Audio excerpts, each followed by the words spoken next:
Hello, and welcome to Call of the Runes. My name is Walter McGrory, and today we're going to talk about Algiz, the 7th rune of the 2nd Ayat.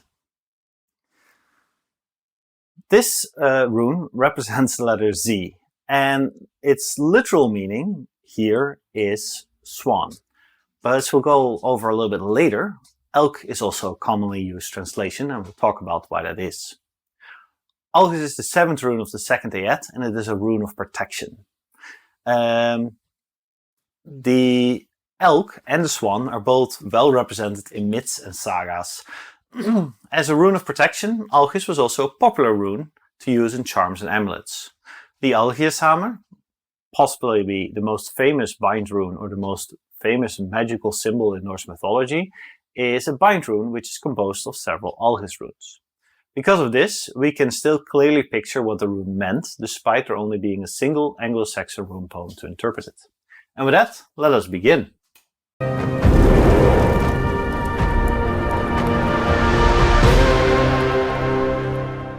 Anglo-Saxon rune poem reads, "The ale sedge is mostly to be found in a marsh.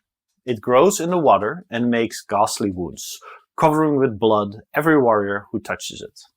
Ale sedge, or elk grass, is a further unspecified type of swamp plant. Most likely a type of reed, as the coarse texture of reed can cause cuts when you grasp it and you go with your hands over it.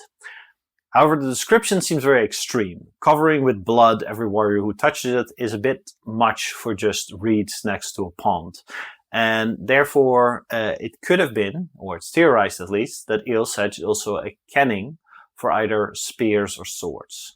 And it's easy to imagine seeing those long straight stalks forming a spear wall around a lake. Ale is also what means elk, and that is why this rune is also often described to as the elk rune, because the Anglo-Saxon name for this rune is ale. The Algiz hammer, or the Helm of Awe, is best known of all the bind runes and charms. It was used as a protective symbol, and it is described in several sagas and found on several historical artifacts. The depiction is not always uniform, and there is variations in the design from very simple to very elaborate. It usually consists of at least 4, but often 8 Algiz runes, more is possible. And the Algiz rune can be decorated with perpendicular lines, and sometimes a motif is made in the center where the runes touch each other. Historically, other protection charms seem to follow the same structure. For instance, also the very famous Wegvizier, a charm found in the 1800s Holt manuscript. So this is from a much later date, but even in the 1800s in Scandinavia, and mostly in Iceland, runic magic and runic staves were still used in occult, for occult means. They used the same structure as the Algiz, but added other shapes on top of it. In Fafnismal, the story about Fafnir, the dragon Fafnir claims that he has no equal among men because he uses the Algiz Helmer to protect himself. He says, "The Algiz Helmer I wore to afraid mankind. While guarding my gold, I lay. Mightier seemed I than any man, for a fiercer I never found." Fafnis 16. We see this power repeated in a spell appropriately named "Here is a simple helm of awe working." The spell is included in the works of John Arneson, a writer, librarian, and museum director that lived in the 19th century that collected Scandinavian spells in Scandinavian folklore in the same way as the Brodribb did, who had set themselves up to collect Germanic folktales. He gathered Icelandic folktales, and he also gathered Icelandic spells. And the spell goes as follows. Make a helm of awe in lead, so the symbol that you see, and press the lead between the eyebrows, and speak the formula. Algiz hammer ich bear, meli bruna meer. I might have just murdered the pronunciation, but the translation is, I bear the helm of awe, between my brows. And thus, so says the spell, a man could meet his enemies and be sure of victory. This is in Galdramidir 61. It's important to note that the Helm of Awe was a helm in a metaphorical sense. It is a symbol applied to the head, and it is meant to protect the wearer. The position on the brow is significant.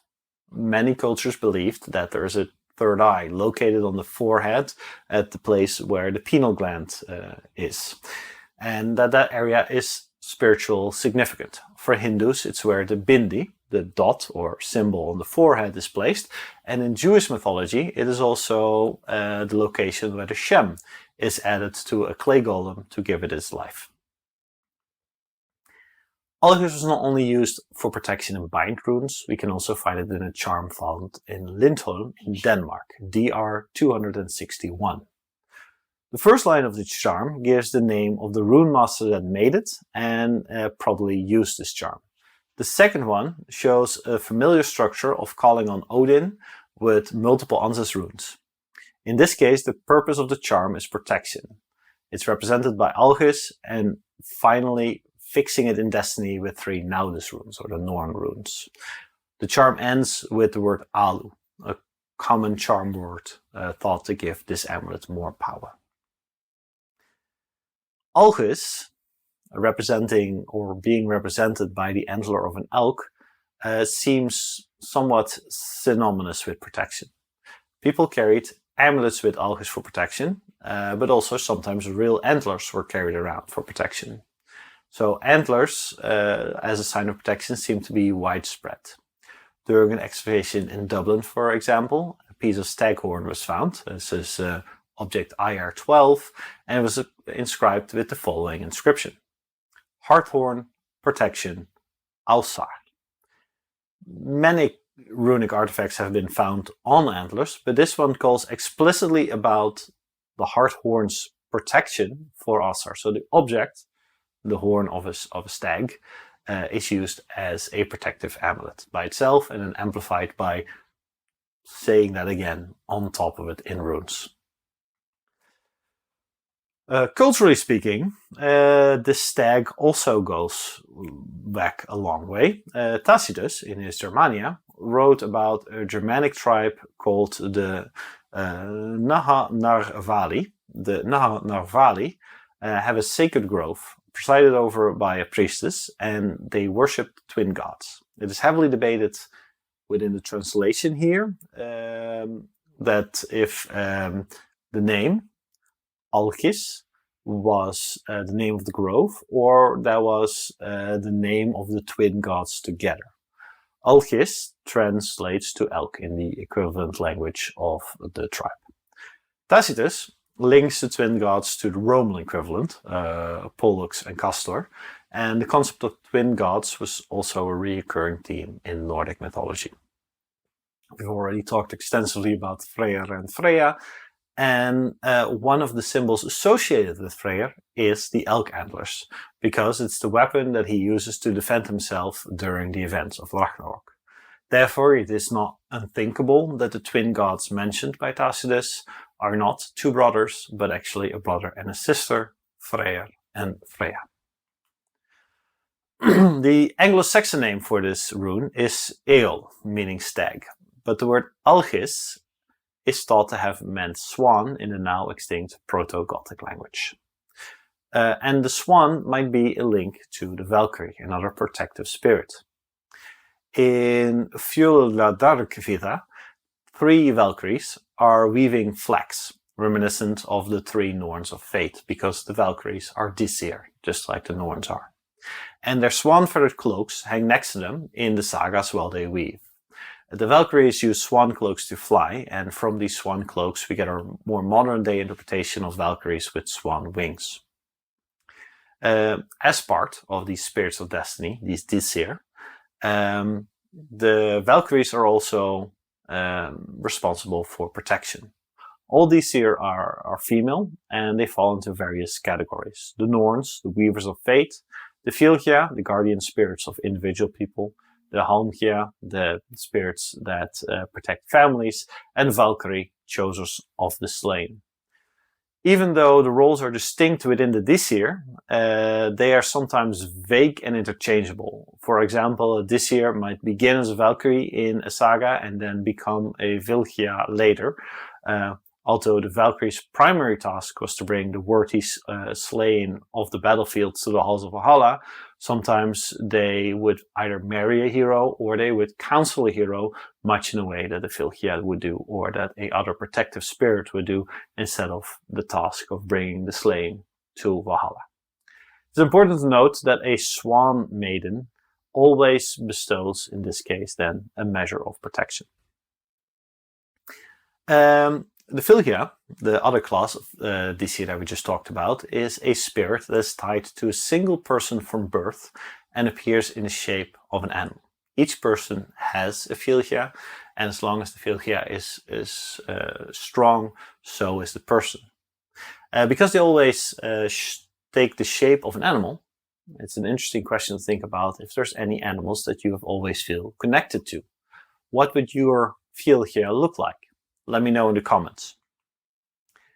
Conclusion: above all else, Algiz is a rune of protection. It is a rune of the weapons we protect ourselves with and the armor to keep ourselves safe. It is the walls around the settlement and the spirits that watch over us. In modern life, we are much safer than our ancestors ever were. We generally don't have to deal with disease on the same level, weather, famine, robbers, and raiding neighborhood kingdoms. And that is why it's understandable that this rune was one of the most used runes and charms. It is a beacon of protection. Whatever your question is, you are shielded. Depending on the question, other runes can give clues to what is being protected or how. For instance, combining Algiz with Othella, the ancestor rune, could mean that you can rely on your family for support. If you found it in a casting with Tiwas, the Justice rune, this combination might signify that the law will keep you safe. That is the end of the Algiz rune. If you liked the story, please like and subscribe. If you would like to know more, everything I said and much, much more you can find in The Call of the Runes, available on Amazon. A link is down in the description. And with that, I hope to see you again next week. Goodbye.